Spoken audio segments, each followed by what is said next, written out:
Welcome to Mastering Your Financial Life, hosted by Judy Heft, the founder and CEO of Judith Heft and Associates, Financial and Lifestyle Concierge.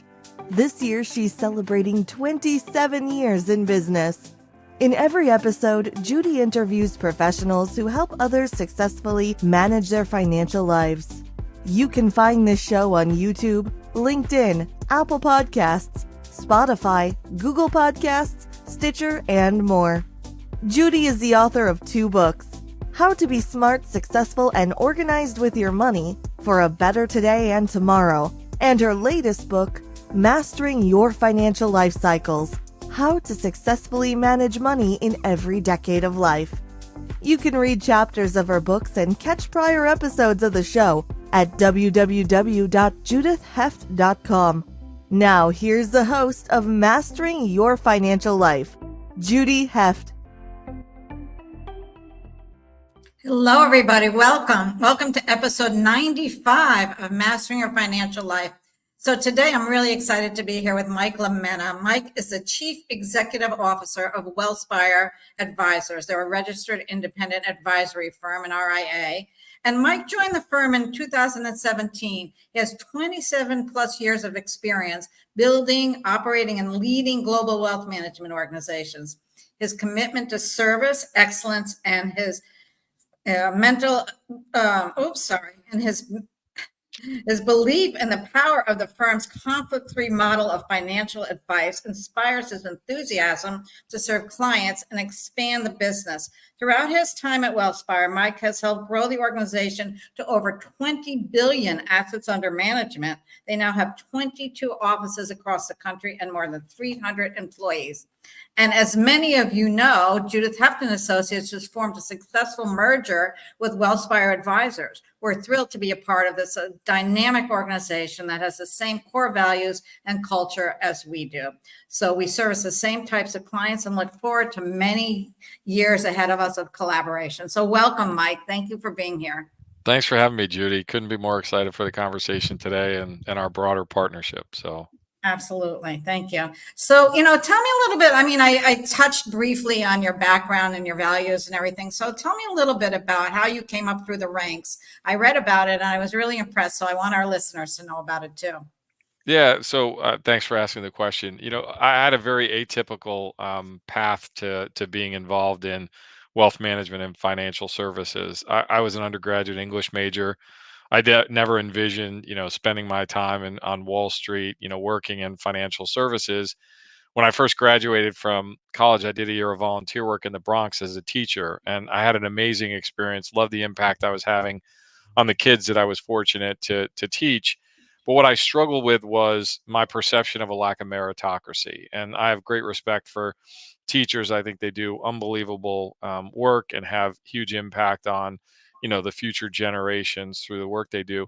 But I felt like personally, I would struggle in an environment where I didn't feel like there was a direct correlation between the value you were creating and the way that you were rewarded in terms of opportunities and other aspects. So I came to Wall Street just looking for, a merit-based experience to kind of juxtapose with the experience I had as a volunteer teacher. And I fell in love with the industry. My first job was at Morgan Stanley. I worked for one of the top advisors in their private wealth management business. Over a weekend, I transitioned from an unpaid volunteer to working in Morgan Stanley's private wealth management division. But what I found I loved about the industry and specifically wealth management and working with individuals was the opportunity to really help individuals and families live their best life by going super deep, understanding what mattered to them, their hopes, their dreams, their fears, and then being able to use all the technical expertise that you can build in this industry to be able to help them live their best life. So what I found was a merit-based organization and an environment, but one in which every day I could wake up being inspired, knowing that we were having a huge positive impact on the lives of the clients that we serviced, and that has ripples throughout communities and families. So it's an atypical journey, but one that I think has been incredibly rewarding. Starting at Morgan Stanley, then moving to the independent side, I spent a number of years at one of the first independent firms that was really trying to facilitate advisors moving independent so they could be true fiduciaries, be aligned with their clients in every aspect of the relationship. You mentioned 2017. I joined one of our predecessor organizations that's evolved into Wealthspire. It's been an amazing journey to be able to scale the business to north of 350 people and 22 plus offices and 27 billion in assets under management has been exciting. But I think the most rewarding element is the journey that we've been on, assisting clients, and then seeing the professional development of our people. One thing about this business is it's all about talent, right? We're not in the business of manufacturing widgets and don't have millions of dollars invested in factories. Like the resources we have, the talent we assemble, the culture we create that allows them to collaborate and impact lives of our clients positively. That's the secret sauce of our business. So an atypical journey, but one that's been incredibly rewarding. That's great, Mike. And I know that, you do have some amazing advisors. We've been working with your firm before I made this decision to join you. We work with a bunch of your advisors and we know how they care about their clients. They're not just out there trying to push things on them. Wealth advisory has changed. Years ago it was stock pickers. It was a lot different. Right. And now it's really all encompassing of really what you said is helping people to live their best lifestyle. And that's so important. And I love that about your firm. Our firm. I have to remember to say that about our firm, Wealthspire. So it's pretty exciting. So tell me, how do you work with your clients? I know that, you've evolved so much and things are different today than they were 10 years ago or more. And so how do you connect with people and how do you work with your people? Yeah, great question. I mean, I think the evolution over in the industry over the last couple of decades has really been transformational, right? You mentioned years ago the value proposition of working with an advisor or a financial individual was largely about access to information. Maybe you were getting research on individual stocks. Our industry has evolved over the last couple of decades to, I think, drive tremendously more significant impact because it's planning based. That evolution from a transaction oriented engagement, which was about buy this stock, buy this mutual fund, sell this this investment, to one in which the foundation of what we do is really going super deep with clients and building a financial plan that really reflects their life. It's a life plan, right? So much of the decisions that we make throughout life, there's a commingling of financial aspects and life aspects. And I think we don't think about them in separate buckets. We think about it in an integrated way. So really sitting down with individuals and families and understanding what is their best life? What do they aspire to? What keeps them up at night? What concerns do they have? What life and financial goals do they have? That becomes the foundation of a much richer engagement, a much richer relationship. We build deep, trusted relationships, and then we possess all the technical expertise. And one of the things I like about the way we've kind of built the firm is we don't want clients to ever outgrow us, right? A lot of people are going to be on a journey in life, and as they build wealth, what happens? More complexity comes in, more possibilities are there, but more complexity comes into the equation. So as people kind of advance through life and on their own financial journey, we can bring incremental resources, capabilities to bear to help them in different ways. So we've expanded family office services capabilities so that as people build more wealth and maybe they're in a situation where they have a potentially taxable estate and they're thinking about how do I efficiently move assets from Gen 1 to Gen 2 to Gen 3.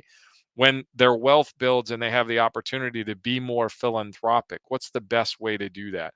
So we've got a lot of resources internally. It's one of the things that attracted us to Judy Heft and Associates, the idea of how do we continue to enrich the pool of services that we deliver to a client through the lens of helping them live their best life. So, I think especially the last decade and a half, I've heard this steady drumbeat that fee compression was going to occur in the wealth management space. It hasn't been realized. What has happened is massive service expansion. I think that's awesome because it accrues to the benefit of the clients we serve. What they're getting today is so much richer than what clients received, a decade and a half ago. And I think that's hugely positive. So we're focused on how do we solve more problems for clients? How do we listen to what they're focused on achieving in their life? And then using all of our technical capabilities, whether that's deep trust and estate capabilities, robust investment capabilities, financial concierge capabilities, lifestyle concierge capability, trust company capabilities, all those capabilities are delivered through the lens of that deep trusted understanding of what matters most to clients. And that's why I think, one, the business is so rewarding, and two, we can wake up every day knowing we're having a huge positive impact. So I think the evolution of the industry has been fantastic. Clients are getting a better experience. We can know we're delivering more capability. So I think it's been fantastic. I think it's great. And I kept hearing you say the word over and over again, trust. And that's really important. And that's one of the things that we want to, portray to our clients, that we are trusted advisors and we're not out there to sell them different products that we think they need, because we have our clients' best interest at heart. And I think that's so important. And that's, one of the things that you do too, being an RIA, you're independent and you're not stuck by quotas. Like you have to sell this life insurance policy or this particular annuity, whatever it is, you're doing the best for each individual client, because every client is so different. They all have different needs. It doesn't really matter what their net worth is. It's really what their needs are, what works for their families. So that's, I think that's so important and why we can work so well together. So, I think that, your commitment at Wealthspire is definitely giving back. And I think that's really important. You want to touch on that a little bit? Because that's really something that's key. Yeah, great point. I mean, just building off that idea, trust. Trust is a two-way street. Like we have to earn our clients' trust through our actions. Not having conflicts that motive. Being aligned and sitting on the same side of the table as a true fiduciary with the client is critical. What we need from clients is they have to be vulnerable, right? Our best relationships are one where clients are truly sharing. So when you think about an organization that's built on establishing that kind of trust, it goes much deeper. It's not just about, technical capabilities or, investment solutions or products or capabilities. It is about, relationships. And when we think about us as a business, we're delivering value to clients through trusted relationships, but it goes beyond that. How do we have impact, not just with our clients, but with our communities, right? The communities that we operate in. How do we have impact with our own people?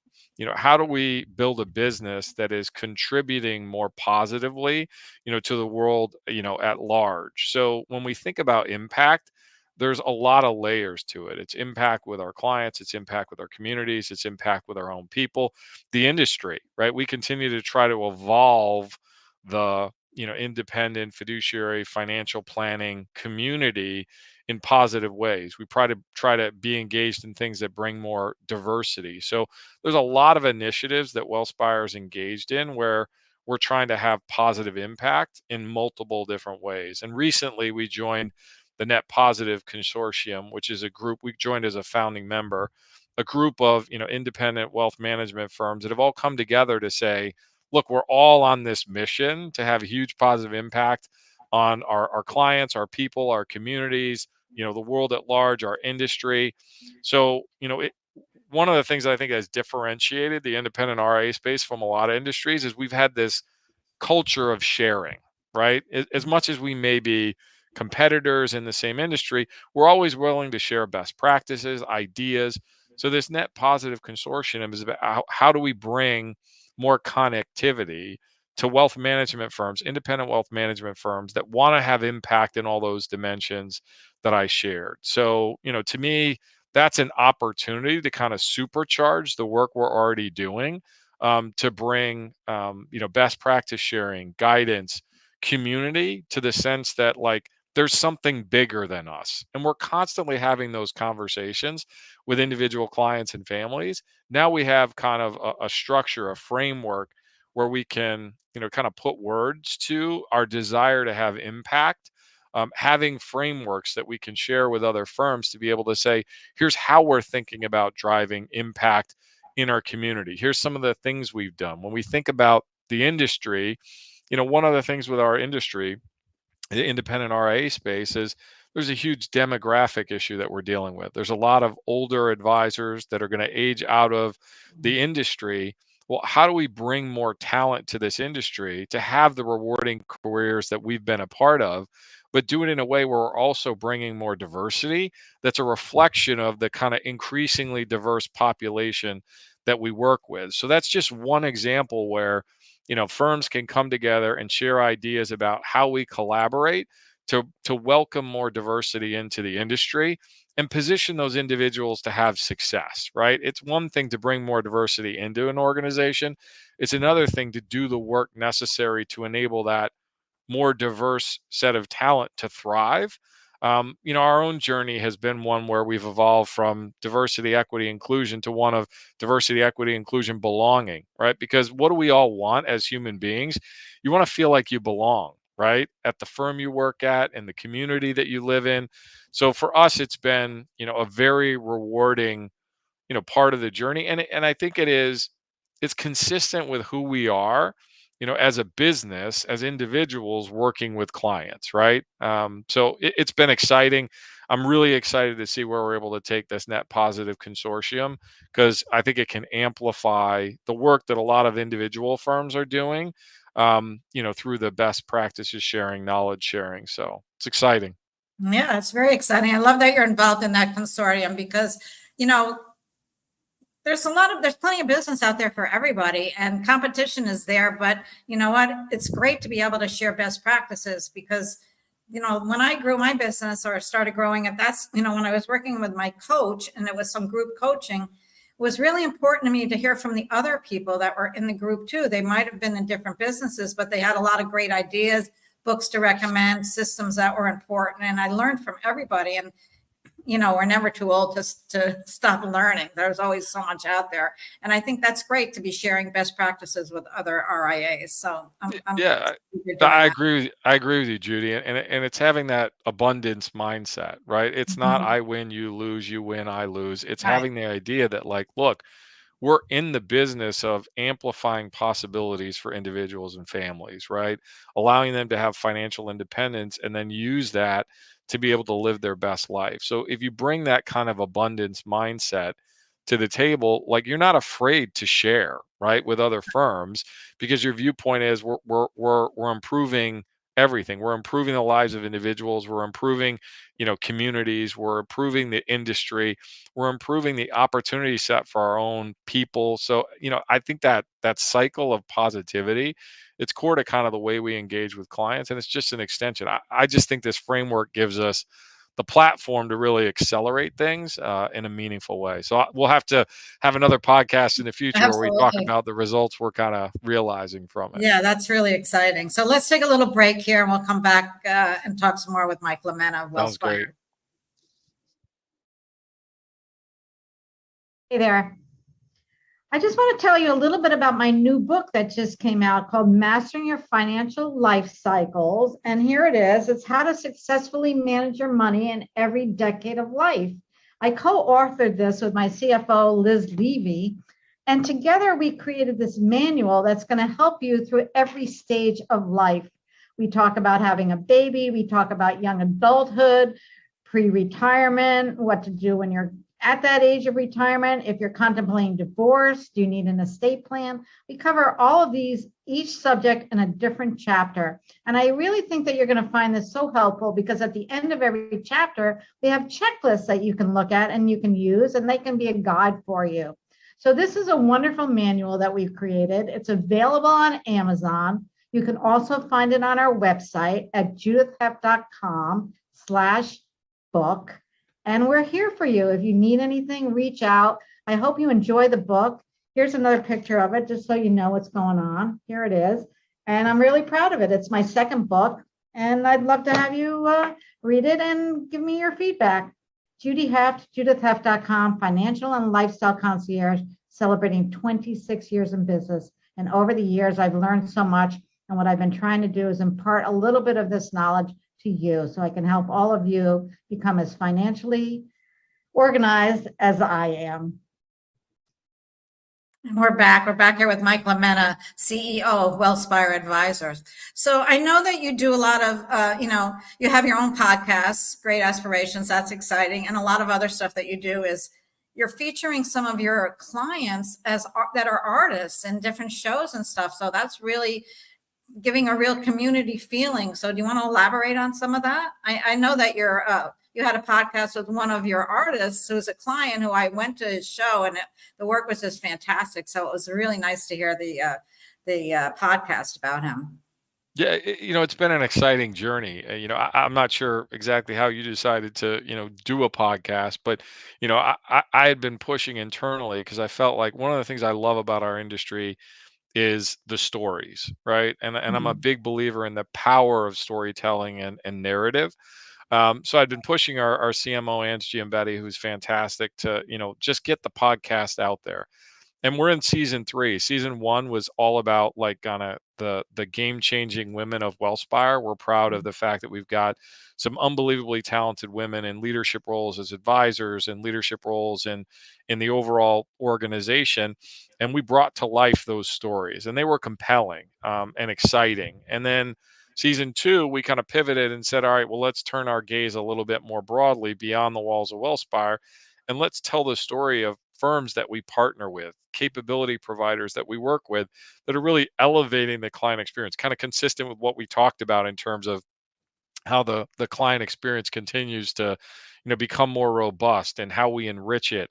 Well, we do that a lot through collaborating with other great providers in the marketplace. Season 3, we kind of pivoted and said, all right, well, now that we've built that foundation, why don't we start to tell the stories of our clients and their journeys? Because it's easy to talk about financial planning and the importance of saving early and what financial independence means. When you start to talk about individual stories and bring to life the journeys they've been on, I think you open a window to what it means to live a life of purpose, fulfillment, meaning. And everybody's version of that is going to be different. But I think if we can share some examples of compelling stories. So episode 1, we featured Abbott Stillman, a longstanding client who was a very successful real estate developer, also got into venture capital, and now he's a very successful artist. And those things seem completely disconnected. But in the episode, we were able to bring to light the fact that some of the same creative juices that he utilized to effectively drive real estate development also show up in the way that he painted. And in fact, he started doing painting on the side in some instances to allow a creative outlet, so he wouldn't do real estate development projects that maybe would have satisfied his need for creativity, but might not have been the best economic investments to make. So what I take away from that is the intersection of financial and life throughout. And that was one narrative. We've had a couple other guests, and I think that insight into Abbott's journey also opened us up to the recognition that many of our clients were intersecting with art in a lot of different ways. Some as collectors, some as artists, some as people that were saying, well, that's an interesting area of life that I would like to know more about. So it actually motivated us to launch a series of art events where we're able to kind of create that sense of community where people that want to learn more have a safe space to learn more about an area like art that can be intimidating, and artists have an opportunity to share their work and the emotional journeys behind some of that work. So I think going back to some of the things we talked about in terms of the ways we have impact through the individual work we have with clients and families, individuals and families, but we also have impact by building a sense of community. And I go back to the idea of belonging, right? So if we can create forums where we're able to bring individuals together around a theme or an idea, and it enriches their life, well, that's exciting and meaningful. So the podcast journey has been great for me, and I think it gives you an opportunity to kind of humanize the work we do, right? Which is interesting because a lot of what I hear is, well, technology and AI, it's going to continue to automate, and jobs are going to go away because it's going to be all automated. I think the automation is a huge lever to make us more efficient and effective. But the future is increasingly human, because you're going to use that technology to free up more time for advisors, counselors, guides, to go super deep with individuals, families, understand their mission, their goal, their objectives, what they want to achieve, and be able to help guide them on that journey. And I think that, to go back to the original question around, how has the industry evolved and how we evolve with it, I think it's like that's really the outcome, right? We're not somebody just offering technical advice in a transactional way. We become deep, trusted guides that are on the life journey with the clients that we work with, finding ways to create value and impact, and push and enable clients to live their best life. And I think that's incredibly rewarding. And if some of these initiatives, like the art, initiatives, create community around that, I think that's a bonus. I think it's exciting and definitely the way forward. And it's, you're right about, I think it resonated when you said, there's so much technology and AI out there. And sometimes people feel that they're losing a little human touch with all of that. But, I think it's really important to keep that out there and to understand that our clients have these needs and what they're doing, and get down deep into the personalities and how they evolved. And I love that story about Abbott, how he was a real estate investor and he turned his creativity into these beautiful, I've seen his art, it's magnificent. And I think the Bronx Museum is actually going to be housing a piece of his art too. So that's pretty exciting. So thank you so much, Mike. This was a really interesting and fun conversation. I love talking to you. And how can our listeners find you? So, they can come to our website, wealthspireadvisors.com. I am eager to engage with people. So, we've got an amazing, talented group of people that love kind of engaging, as I indicated, going super deep, building deep, trusted relationships with individuals, and being able to, use that trust to be able to help people live their best life. So that's the business we're in. And, we'd love to hear from people if they have interest. Thanks, Mike. And I'm sure they can find you on LinkedIn too if they're looking for you to connect. Absolutely. Great. Well, thank you so much for being an interesting guest today. I loved it. Thank you, Judy. Thank you for tuning into Mastering Your Financial Life, hosted by Judy Heft. You can read chapters of her books and catch prior episodes of the show at www.judithheft.com. Thank you for your positive comments and sharing this show with others.